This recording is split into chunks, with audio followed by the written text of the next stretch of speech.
आइए दोस्त top 100 science के क्वेश्चन का प्रैक्टिस करिए। सारा क्वेश्चन प्रीवियस ईयर है। बिहार दरोगा, बिहार एसएससी, मध्य निषेधा, रेलवे का कोई भी एग्जाम हो, साइंस क्वेश्चन आपको पता होगा कितना इंपॉर्टेंट होता है। सारा VVI लिया गया है। आइए पहला क्वेश्चन देखिए। पहला क्वेश्चन है कि विद्युत आवेश के कितने प्रकार होते हैं। तो विद्युत आवेश के कितने प्रकार होते हैं। तो 2 प्रकार होते हैं, धनात्मक और ऋणात्मक। कितने प्रकार होते हैं। तो 2 प्रकार होते हैं, धनात्मक और ऋणात्मक। समान आवेश एक दूसरे के साथ क्या करते हैं। तो समान आवेश एक दूसरे के साथ प्रतिकर्षण करते हैं। समान आवेश एक दूसरे के साथ क्या करते हैं। तो ये क्या करते हैं। तो बताइए। तो प्रतिकर्षण करते हैं। अगला क्वेश्चन है कि असमान आवेश एक दूसरे के साथ क्या करते हैं। तो आकर्षण करते हैं। अगर समान रहेगा तो प्रतिकर्षण करेगा, मतलब क्या, दूर भेजेगा। और असमान रहेगा तो अपने ओर आकर्षित करेगा। उसी को बोलते हैं प्रतिकर्षण और आकर्षण। जो अपने तरफ खींच रहा है उसको आकर्षण बोलेंगे, जो एक दूसरे से अलग कर रहा है तो प्रतिकर्षण होता है। चलिए नेक्स्ट। मुझे उम्मीद है कि समझ गए होंगे। स्थैतिक विद्युत का अध्ययन किससे संबंधित है। स्थैतिक विद्युत का अध्ययन किससे संबंधित है। स्थिर आवेश से ले। स्थैतिक विद्युत का अध्ययन किससे संबंधित है। तो स्थिर आवेश ले। विद्युत धारा का प्रवाह किस कारण होता है। तो विभवांतर के कारण होता है। विद्युत धारा का प्रवाह किस कारण होता है। तो विभवांतर के कारण होता है। चलिए नेक्स्ट। विभवांतर के कारण विद्युत धारा का प्रवाह होता है, याद कर लीजिए। विद्युत शक्ति का सूत्र क्या होता है। तो विद्युत शक्ति का सूत्र होता है P बराबर VI। P बराबर, जैसे कि देखिए P बराबर VI। चलिए नेक्स्ट। विद्युत ऊर्जा का सूत्र क्या है। तो E बराबर VLT। विद्युत ऊर्जा का सूत्र E बराबर क्या हो जाता है। तो VLT होता है। अगला क्वेश्चन है कि विद्युत बल्ब में ऊर्जा का रूपांतरण किस में होता है। तो विद्युत बल्ब में ऊर्जा का रूपांतरण विद्युत से प्रकाश ऊर्जा में होता है। किससे होता है। तो विद्युत से प्रकाश ऊर्जा में होता है। किस धातु का गलनांक सबसे अधिक होता है। तो किस धातु का गलनांक सबसे अधिक होता है। तो टंगस्टन का होता है। अगला क्वेश्चन है कि पारा किस अवस्था में पाया जाता है। पारा आपको पता होगा कि द्रव अवस्था में पाया जाता है। किस अवस्था में पाया जाता है। द्रव अवस्था में पाया जाता है। चलिए नेक्स्ट। पदार्थ की अवस्थाएं कितनी होती है। तो पदार्थ की आपको पता होगा कि 3 अवस्थाएं हैं, ठोस, द्रव, गैस। कितनी है। तो 3 है, ठोस, द्रव और गैस। द्रव से गैस में परिवर्तन को क्या कहते हैं। हाँ, सारा क्वेश्चन देखिए पूछा हुआ क्वेश्चन है। द्रव से गैस में परिवर्तन तो वाष्पीकरण कहलाता है। द्रव से अगर गैस बन गया तो वाष्पीकरण। और गैस से द्रव में परिवर्तन क्या कहलाता है। गैस ले अगर द्रव बन रहा है तो संघनन।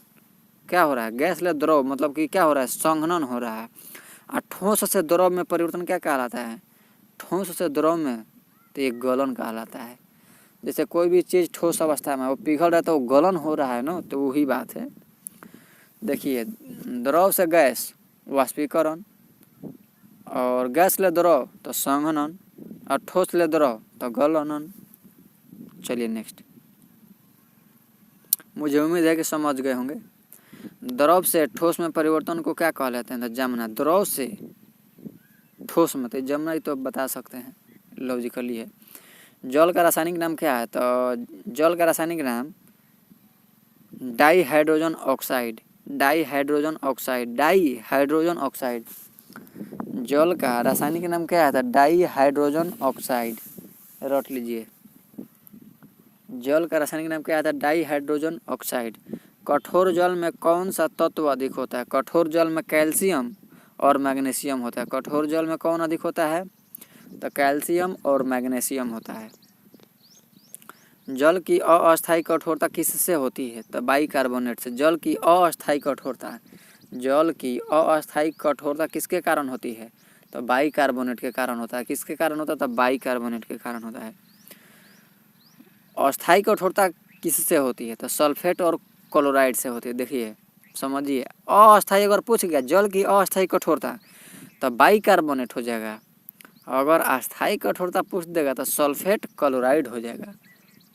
बाइकार्बोनेट और सल्फेट क्लोराइड। मुझे उम्मीद है कि समझ रहे होंगे। जल की कठोरता दूर करने की विधि क्या है। तो उबालना और जियोलाइट विधि। उबालना और जियोलाइट। देखिए आपसे समझिए। जल की अस्थायी कठोरता तो बाइकार्बोनेट, अगर अस्थायी कठोरता तो सल्फेट और क्लोराइड से। चलिए नेक्स्ट।